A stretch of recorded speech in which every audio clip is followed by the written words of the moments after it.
Hey everyone, and welcome to Get Celebritized, your show where you get to learn how to earn more, live more, and give back more to the causes and charities and communities that are most important to you and help you live a big, vivacious, juicy legacy life. I'm your host, Aurea McGarry, and I bring you amazing people every single week that are crushing it in their niche, in their industry, in some platform of their life.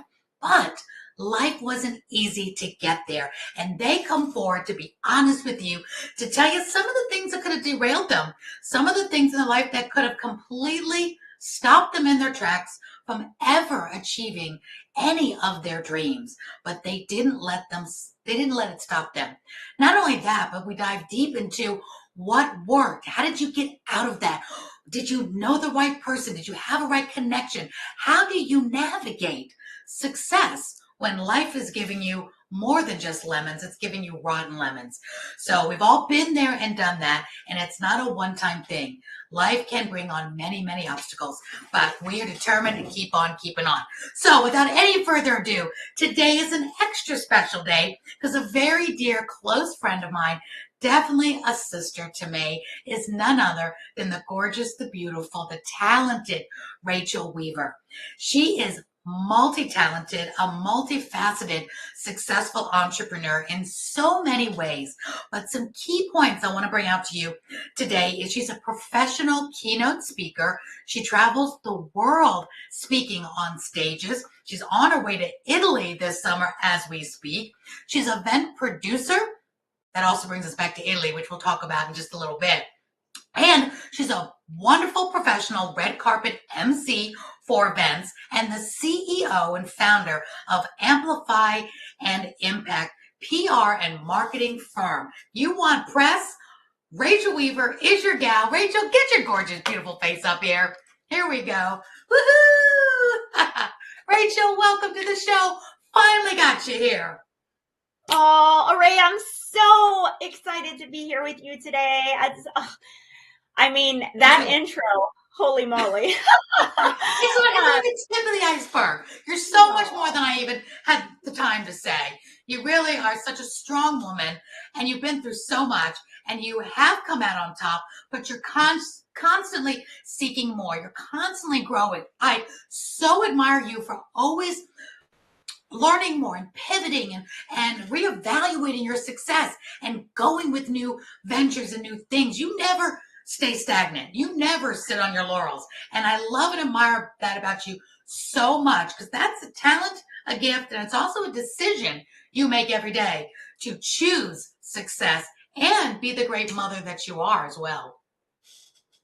Oh, thank you so much. Yes, I definitely don't sit still. I guess that whole ADD being a blessing and a curse is the real reality of it all.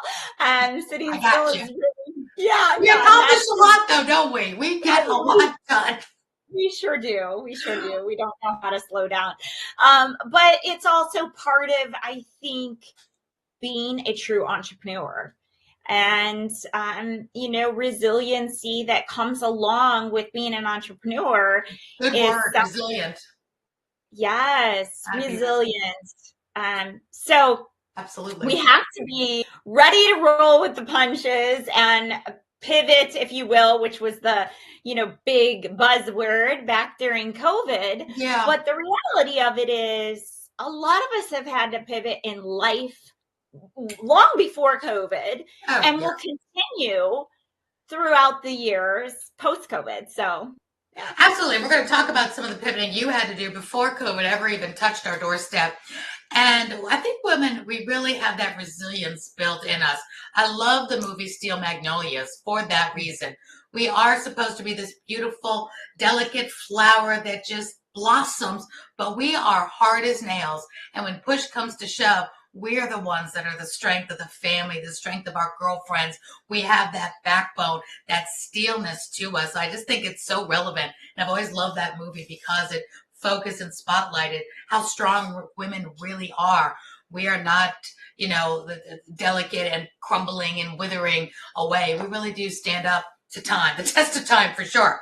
And I say finally getting you on my show here today because you have been such a great supporter of the show and have brought on so many of your clients because you have helped so many TEDx events be the great success in PR and marketing for them. You know, out west, you've done them in all different states, and you've brought onto my show several of those keynote speakers that we're about to do at TEDx, and they've come on and they've been absolutely phenomenal. So talk to us a little about your success right now before we go into those things that really could have stopped you in your tracks, Rachel. Oh, thank you. So yeah, I do a lot of different things. TEDx is one of them. I love the TEDx stage because it is really so different. I love that, you know, TED has built an incredible name because of really setting themselves apart. So talk about PR and branding and being a publicist, really what it takes to show up with credibility. TED did that beautifully by setting themselves apart from other stages, from other speaker platforms. And so I feel really passionate about helping people that are not everyday speakers be able to step into sharing their unique idea or their invention or their perspective on something and taking it to that TEDx stage. And then what I do after we apply for them is we help them market that talk so that they build that level of credibility, because the reality of it is when you add TEDx speaker to your title in your bio, you have attention of people that you might not have otherwise had, because TED, right, the reason that it is so, there's a few reasons why TEDx gives you that extra credibility, and it's a lot of times something that just will set you apart from a professional motivational speaker. And number one is you can stay, if you've done a TEDx talk, you know how to stay within the guidelines of a talk. Number one. Start on time and end on time. Yes, time. For event planners. Yes, you start on time, you end on time, no matter what the audience is doing, right? And so a lot of us who are professional speakers, we get caught up in the moment and we're like, the audience is loving it. We're about done with our time. But we're like, no, the host is going to be so happy because the audience is feeling it. And while the host is happy for that audience, the host also is thinking about, this is selfish because the other speakers are waiting to. And there's a lot of other speakers on a TEDx stage. You're talking 15, 18 people at this one event that each have their 9-minute slot or 10-minute slot or whatever. And the good thing about TEDx speakers, I'm an event host. Obviously, I have my Get Celebritized show, but I also do events on stages. I've done them for years. And when you know somebody comes to you like Rachel, when you came to me, I've got some TEDx speakers lined up. The TEDx event is going to be on such and such a date in June. I'd love for some of them to be able to have some PR marketing on your show. I don't have to do much homework as far as to find out if they're good on camera, good on a stage. TEDx has already done that for me. So just by having TEDx on your resume, already for event hosts like me, I know you know how to share an idea in a concise, educated, professional manner. So that's a done deal. All I have to do is dive in to make sure that topic is a good fit for my show.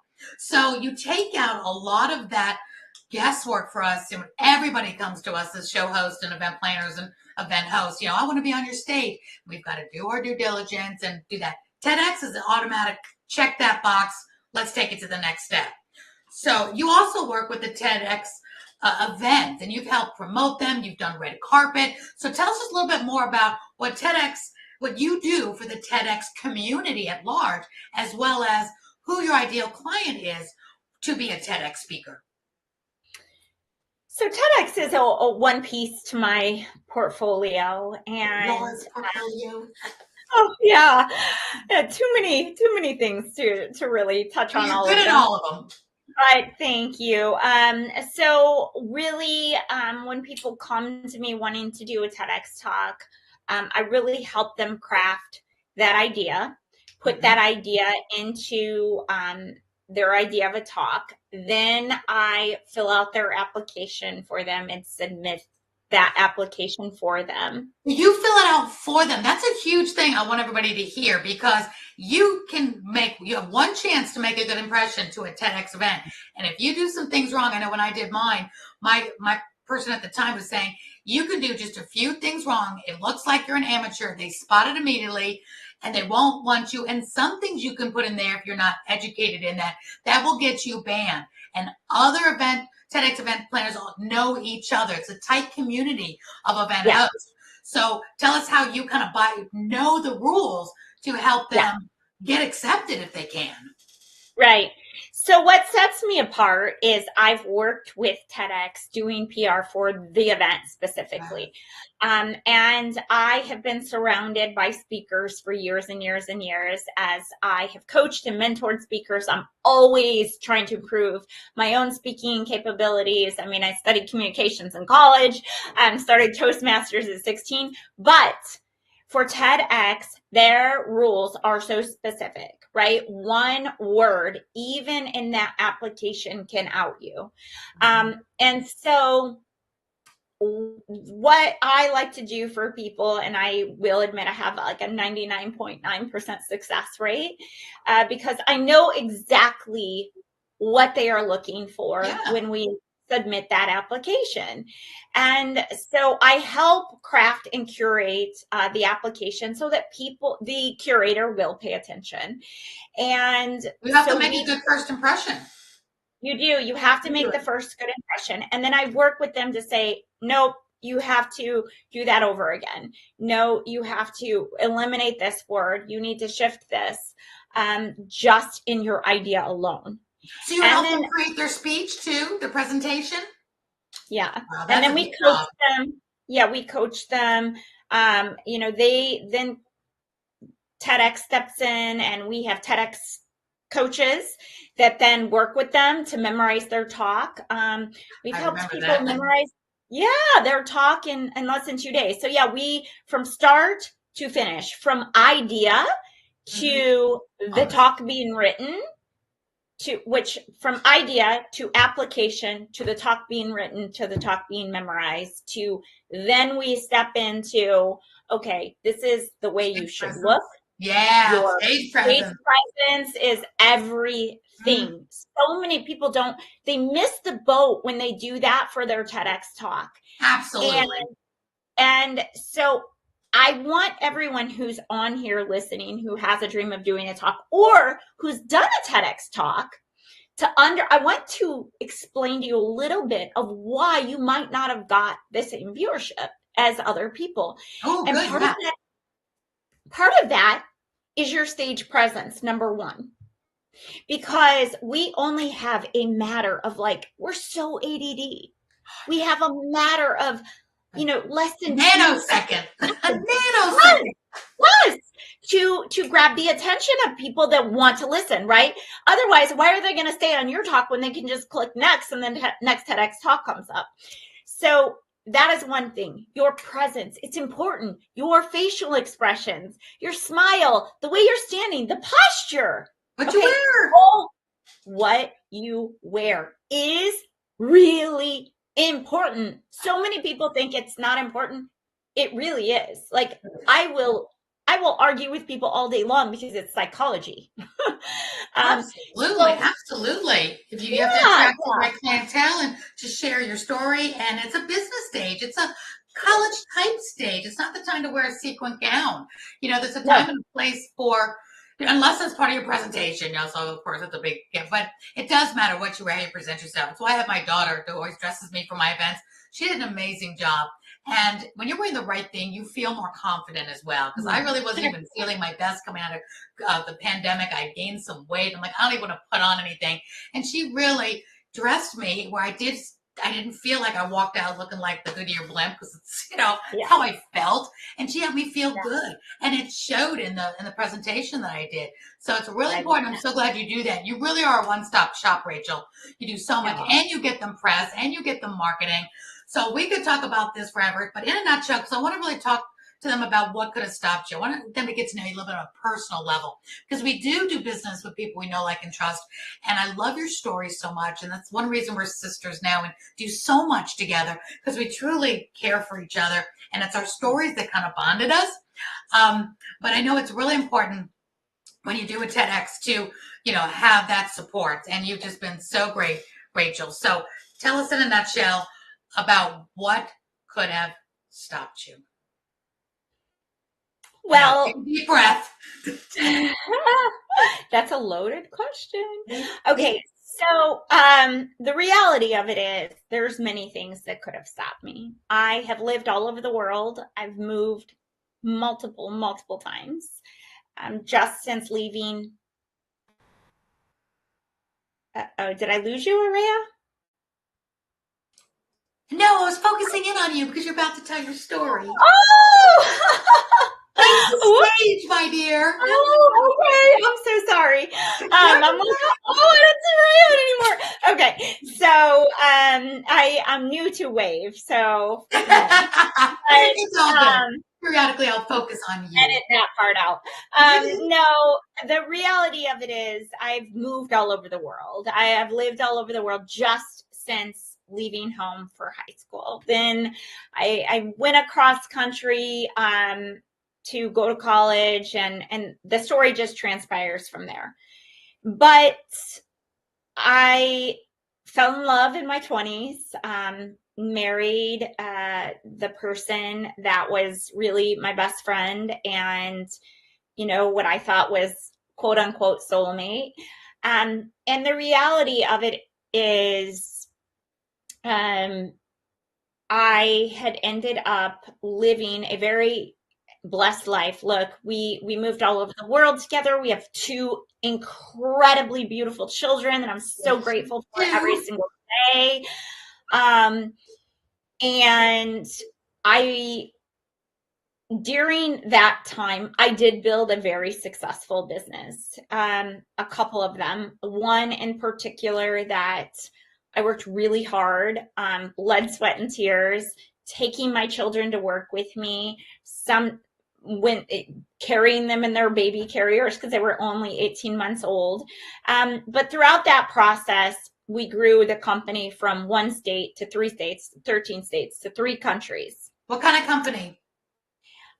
So we were a distribution center, and we sold very high and exclusive products to salon spas and med spas, as well as consulting them, coaching them, and hosting events. So we hosted events all over the world. Up your alley. Yes, something I absolutely love.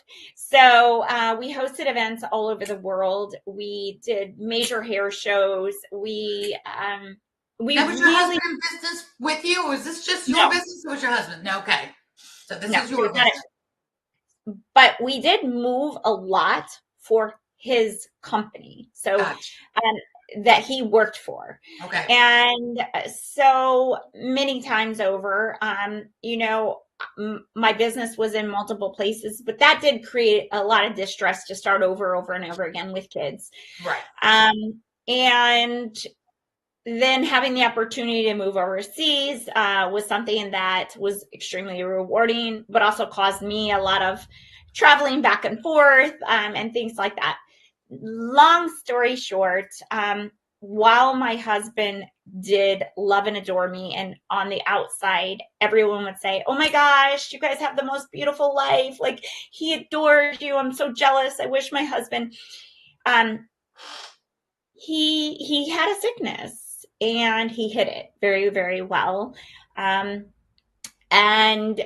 I found myself, after 18 years of us being together, discovering that he had lived, a lie, really, the entire time. And so that really put me in a position of waking up and saying, how could my entire adult life been a lie? Like, how could I be with someone? What kind of lie, Rachel? Well, people don't know your story. I know your story, but what was he living? So he did. He lived a double life. So there was a lot of infidelity. I traveled a lot. He traveled a lot, and then he would come home, and on the exterior, a lot of people say, "How could you not know?" Well, there were points and times where I would question things, but I also knew what we were when we were standing next to each other or facing each other, and the rock that he had become for me and me for him. And so it was really, when I would question things, it didn't make sense, but I also was like, I must be crazy. Like, yeah, he's right. He's like, are you crazy? You know how much I adore you and I'm in love with you. I would never hurt you. So, while I do know that his intention was never to hurt me, because a lot of times when people live a double life, or they end up having some kind of addiction to seeking validation from other people, they compartmentalize and they tend to believe that what the other person doesn't know won't hurt them.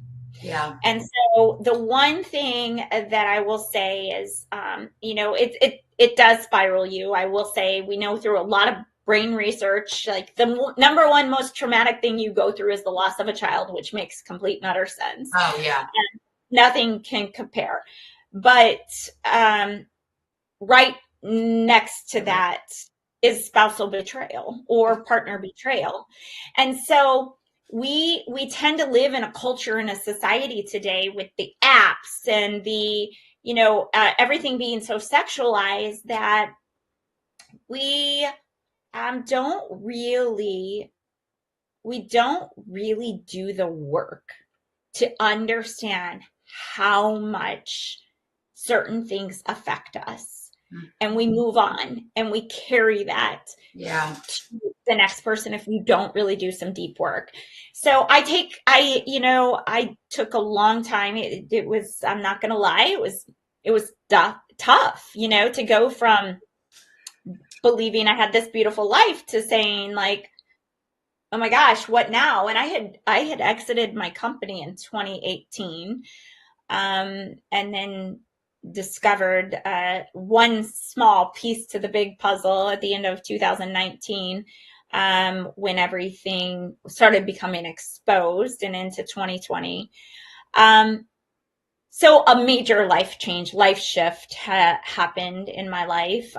We were living in Asia, and brought my kids, and so there was a lot of things that definitely could have stopped me. Yeah, now you say that, I mean, this is a major thing. 18 years together, you're best friends, to find out not just infidelity, but you said he had a whole nother life, did he have another family, did you say, or did he, because it was intense for you. And I want the viewers to really know that, gosh, if you can come out of that, there's hope, because you're not alone, and you're so brave to talk about it. Because I know you talk about this a lot. You've never kept it a secret, because you're such a girlfriend to so many women. You want them to know you're not alone. Hey, girls, I've been through this. If this could happen to me and I make it through, you can too. So we so appreciate your honesty and your openness, because this is a wound and it didn't happen that long ago.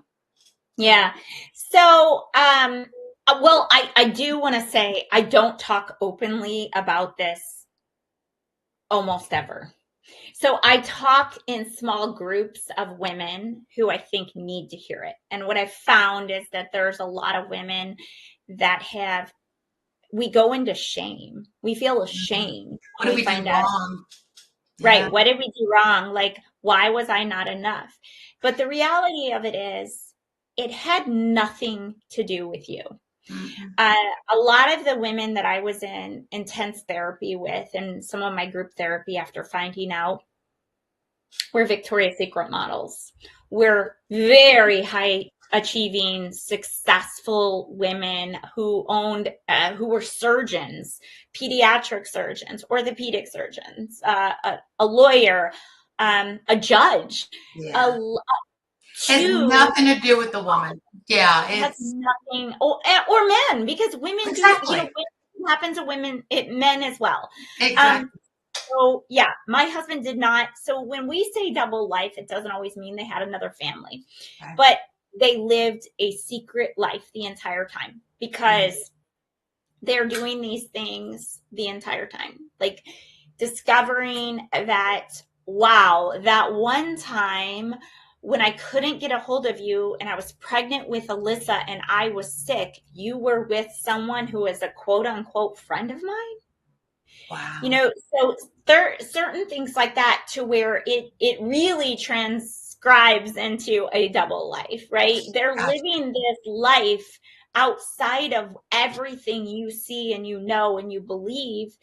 And um and I'm definitely not a fool when it comes to certain You know, things. yeah, I love that you totally empower the women and the men to know if this is happening, it's not that person's fault. And there was no ill intent. I love your perspective on that because you guys were friends and it was, you said from the beginning, a sickness, an illness, something. He didn't do it to be spiteful. He didn't do it because you weren't enough. None of that.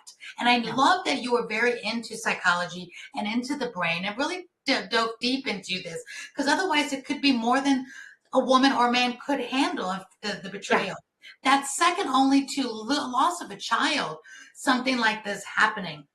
And Yeah. everybody has dealt with heartbreak in one way or another in their life. Nobody gets to this life without a broken heart, one or many times in their life. So it happens in different levels. And this just happened to be, 18 years into a marriage with kids. Doesn't make it any less if somebody's dating somebody and finds out. It's all that heart. And don't take it upon yourself, male or woman, thinking, what did I do wrong or why wasn't I enough? So if you could give us, before we go on to more business success, this is really important because you and I are very much a supporter of mental health, especially after the pandemic, people being able to make it through because you're not going to be successful in business if there's these wounds that still haven't had a place to heal. So if you could give some advice to, okay, this has happened in any way in your life, some sort of betrayal, some sort of heartbreak, whatever it is. How did you take this now and process it to get over it? Because you have such a great perspective of it now. You're in such a better place. We know there's still scars for anything that happens to any of us, but you're in such a better place now and still such a great single mom to your two kids that are thriving. And you're just such an impressive woman that I just adore. You're strong. We're strong, but we're still the magnolia. We're still that beautiful flower that needs to be cared for. So give us some tips on what worked for you to help you put that into perspective and to be able to keep on keeping on. Well, the first thing I will say is you need to immediately find a group of people you trust. Support. You need support. Number one. Number two, getting help is essential. I was in the fetal position for quite some time. I'm not going to lie. It's really grasping. You go into shock trauma at first.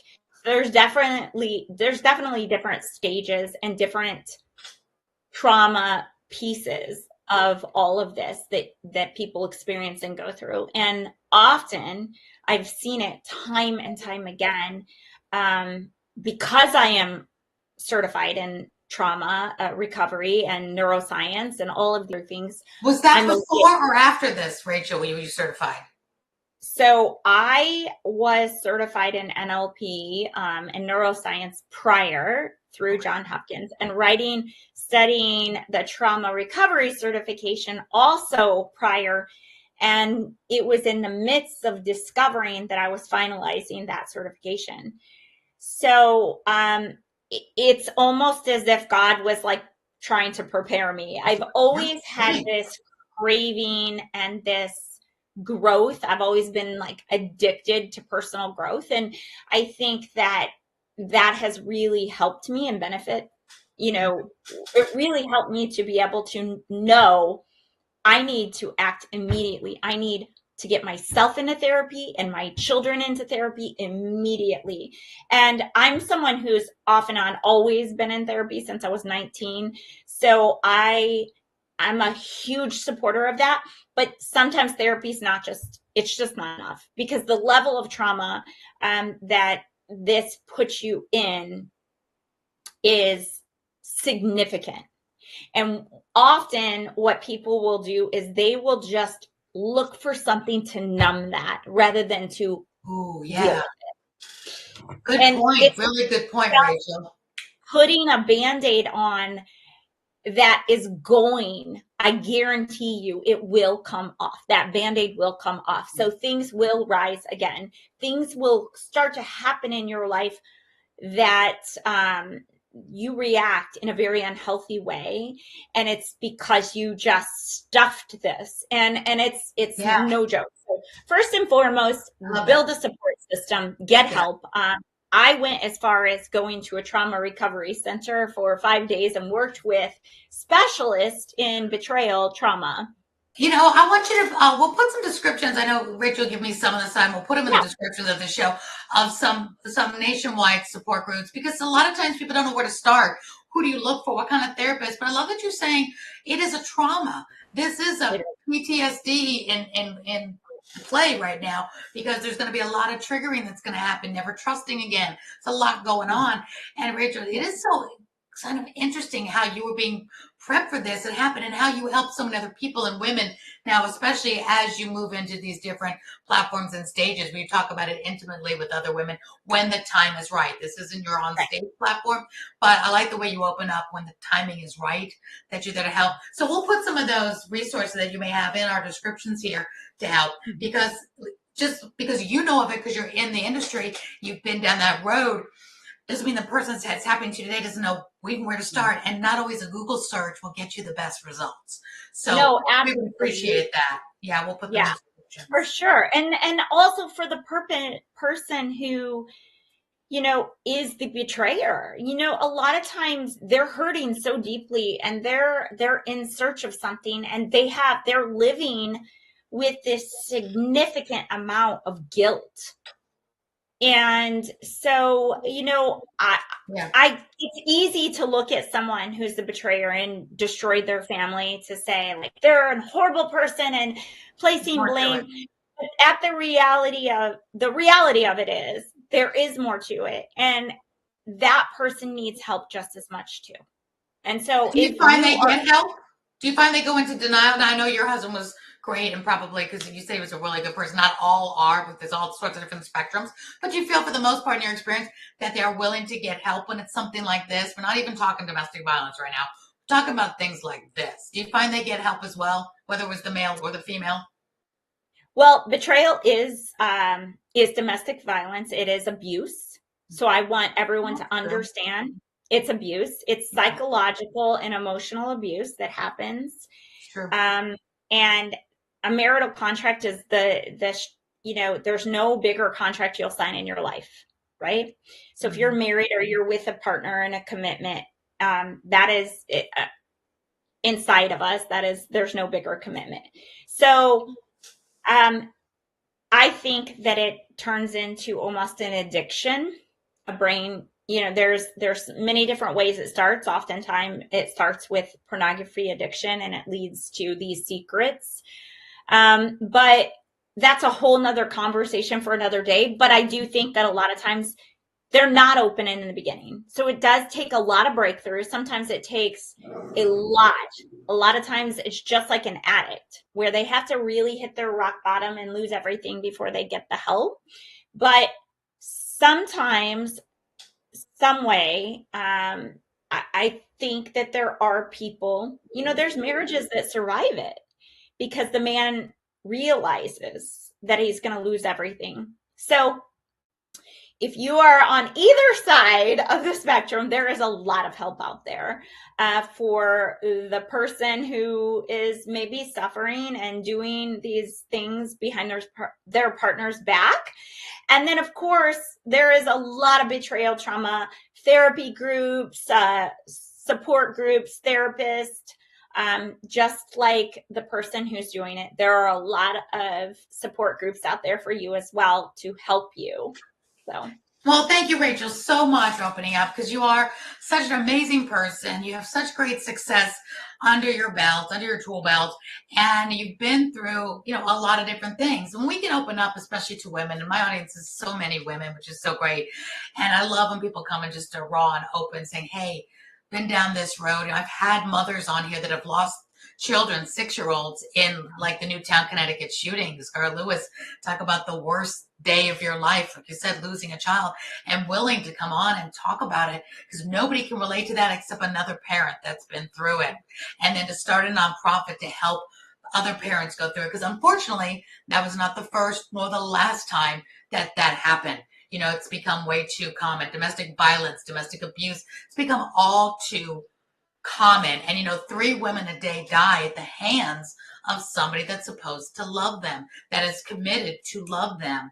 And this is a death emotionally. This is a lot of death going on inside with what you just talked about. So I'm so glad you said get support, because me, I'm such a believer in it takes a village to live our lives. It doesn't just take a village to raise kids. It takes a village to live a life. We cannot do it alone. Pandemic proved that in spades, that we were not creatures meant to be alone. We're pack animals. We just are, and get out there and help. So thank you for giving us some resources. I'll put those in the descriptions. You were so brave and so strong to be able to help those, because even if you just help one person, Rachel, that hears this, that gets help, maybe goes to a link that you give us, then thank you from the bottom of my heart for that. Appreciate you so much. On a better note now, let's talk about, go back to your standing right now, how you have become so successful in the industry, because you are an investor, you're a speaker, you do events, you travel the world, you do an event in Italy this summer. We're talking 2024, and it's not the first, it's not the last. So talk to us a little bit about some of the juicy success you have experienced, and this is post that trauma. So excited and proud of you for bouncing back. Let's give them hope on what can happen post-trauma now. Oh, there is such a thing as post-traumatic growth if you do the work, right? Make the decision, help do the work, make the decision, take action. So talk to us about some of the things that you're really excited about right now. Yeah. I'm excited. Super excited. So I just became an international best-selling author, so that's super exciting. What's the name of the book? Yeah, so the name of the book is Be Creative, and it's a collaborative book. So several authors and we wrote this book together to help people understand the importance of part of what you do, Aurea, by helping celebritize people, really helping them get attention, helping them stand out, build credibility around their brand, their name. So super excited about that. I have another book coming as well. And events are something that I absolutely love, because I love people. They love you back. Yes, I love creating a positive impact. And I know that events and retreats, you have the opportunity to have your life changed at an event. You have, if you're a speaker, you have every time you step on stage, you have the opportunity to change lives in that audience, in a moment. Just because you might be saying something that 100 other speakers have said, the way you deliver that message might be received by someone that changes their life. Mm-hmm. And so I love events for that reason, for many other reasons. But, Aurea, you and I have become like so close post meeting each other in person at an event. We met on an app. We met during a hard time. We became close. Then at an event, next thing you know, we're starting a business together, multiple bits, and we're doing many different projects. And so, yes, events can change everything for people. You might meet your next investor, you might meet your next business partner or joint venture. And so events are just something that I feel so passionately about, because of the opportunity to A, speak, B, change lives, and C, do more business. So lots of different things. Are you hosting them, or are you just speaking? I think I know the answer to this, but tell everybody: hosting, speaking, What are you doing? And should the average entrepreneur do it all or pick a lane? So I have a lot of experience in this realm because I've been doing it so long, and I have invested hundreds of thousands of dollars to be able to understand how to produce an event. Remember that addiction Not to for the growth. faint of heart. Right? Right? So it is not for the faint of heart. Hosting your own event is really not for everyone. I don't want to discourage anyone, but the reality of it is there's so much opportunity through other events that people have. If you really want to host your own event and you don't know how, hire someone to help you. Call me. I can help, right? We can help you.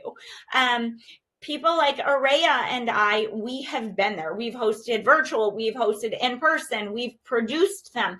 So I'm doing both. So right now I'm working with 3 different groups that are wanting to do 3 different very large scale events. One is a big award show. Stay tuned for that. That's exciting stuff coming.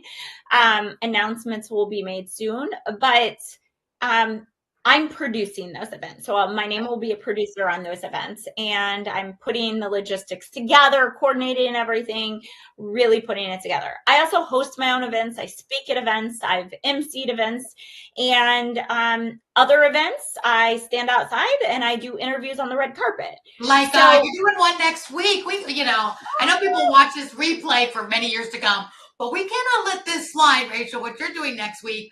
We're in June 2024. Tell us what's happening in Nashville, where you're going to be, and my daughter's going to be so all over you for this. Go ahead, tell us. So I'm super grateful because I've been welcomed into the country western world recently. I did grow up near farms, so it's kind of like going back to my roots, but I really stepped into a lot of the western world. I'm sitting on a nonprofit board of a cowboy, really, and I've been You're sitting on a cowboy. Well, wait a minute, let's rephrase this. So the cowboy is the one who runs the nonprofit. He founded the nonprofit.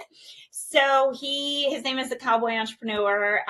He's got a movie being made about his life. He's amazing. And him and his family are absolutely incredible. They've adopted me into their life, but he's founded a nonprofit. I sit on the board of that nonprofit. I've really stepped into that world. So what's happening next week? Next week is the CMA Festival. And so it's the CMA Awards. This is such a big deal.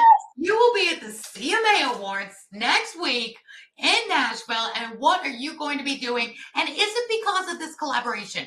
Because I want to show people that are watching too. Is it the people you know that really can take you to a dream, get you to the next level? For anybody that's watching, tell us a little bit how you got that. Everything is through relationships. Yes. 100%. If anyone has heard me speak on stage, they know that I speak a lot about, I actually speak on the science of relationships. But the number one most important thing in life, in business, in personal life is relationships. Everything that I'm talking about doing right now would not have happened had I not cultivated relationships.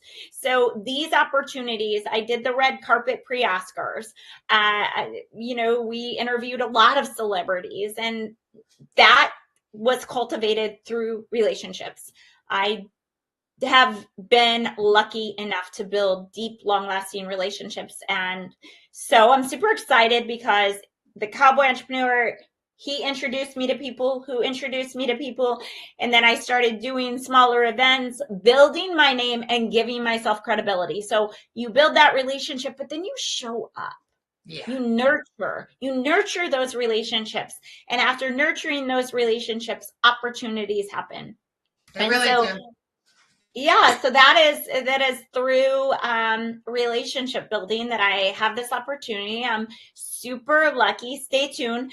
Pre-CMA Festival on the night of the 4th and the 5th, I will be at.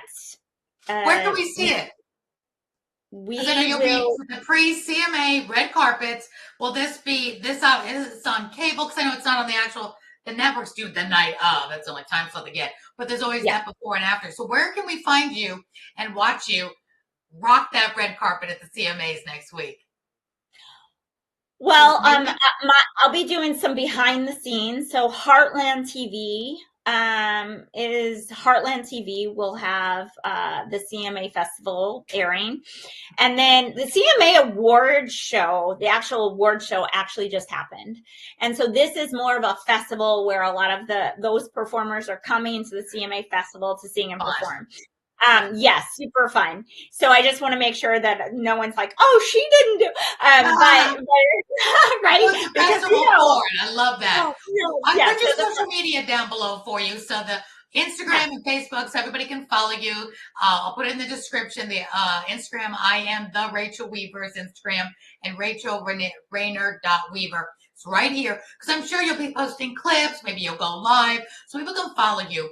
So with that, I know we're like out of time. We run out of time so fast, but you've been so open, honest with us. In closing, can you give us, and I know you're great at this, because Rachel, myself, and another friend of ours, Wendy Shore, we get together every week at 10 a.m. on LinkedIn and share advice and tips on growing your business, marketing your business, podcasting, TV show, hosting, guesting, events, the whole gamut. So give the viewers and the listeners a couple of really great tips in like the last 5 minutes that we have to grow their business to be successful. What say you, as we're almost halfway through 2024, what should they and should know and must know to get to their summit, to get to the next level in their dreams and in their business? So I really believe in building credibility. Building what? Sorry.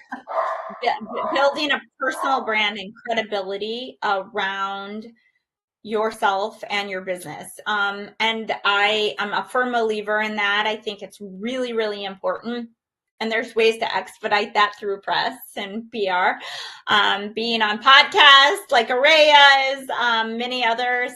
I really feel that it's critical today to build out a personal brand. And even if you're, don't just build the brand of the company. That's one thing that I think is super critical and important for people to understand. Get help.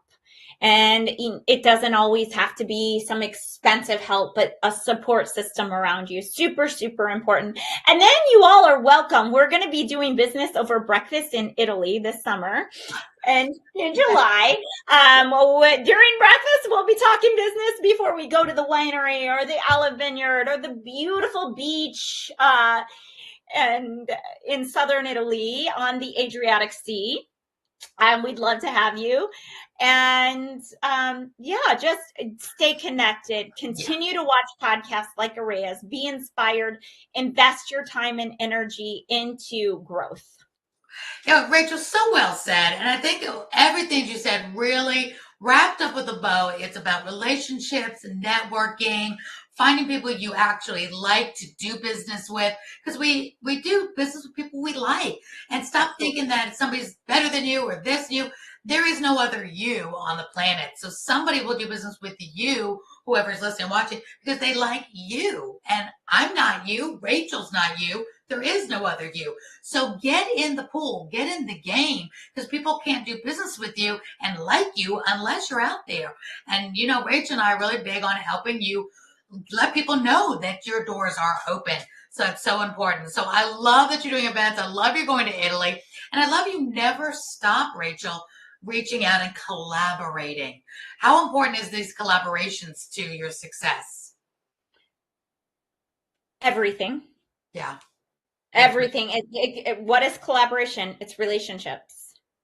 It's everything. Collaborations are such an essential key piece to growth, personally and professionally. And through collaborations, we can do more faster and get further along and cultivating something even bigger than we might have dreamed of originally. So absolutely. I always think team, TEAM equals together. Everyone achieves more. And together we definitely go farther and faster. I don't know who tries to do it alone and fast. Alone is not faster in my book. So, Rachel, thank you so much for being a part of the show. Thank you for sharing your personal stories, your success, and your willingness to help others. I'm going to put your social media up again for Instagram, it'll be, and Facebook. It'll be in the description.